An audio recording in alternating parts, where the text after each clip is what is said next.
So what you see on the screen are the 21 units, and you can see we've brought a lot more green spaces in between the homes to really soften it and give it a much softer feel and a less intrusive scheme.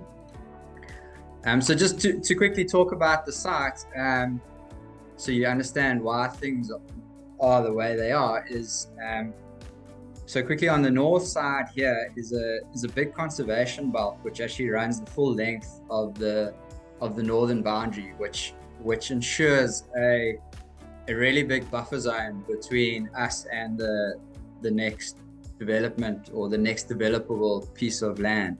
And as goes for the southern side, we have really generous setbacks between the Zulilami homes here. So it's buffered on both ends. So it's quite a nice, private, tucked away little spot.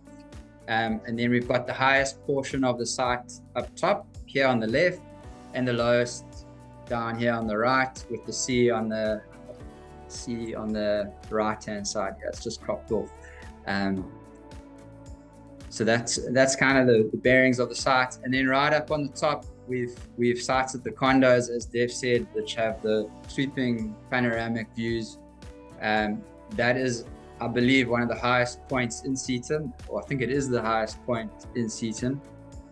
Then within the condos, it's a 3-story building. We've placed the larger 3-bedroom units on each end, prioritizing the larger units to have the end, so that we could really peel that glass line around the sea-facing elevation, as well as the southern and north elevation. So you don't just get this tunnel view of view. We really wrapped it around and tried to make the most of the panoramic views. And then the entry level offerings are sandwiched between the two.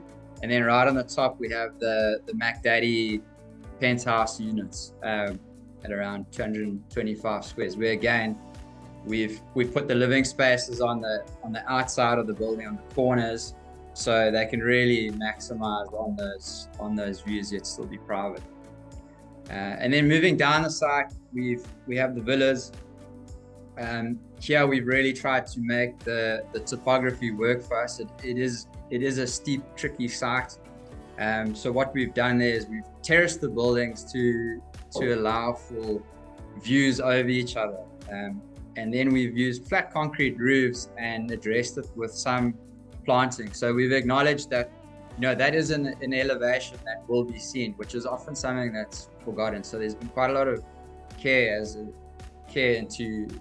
into put ourselves in the position of the user and see what they're going to be seeing. So you always guarantee these views over each other. These are 2-story buildings with garages on the bottom end, and then you live above with the back private courtyard on the back end.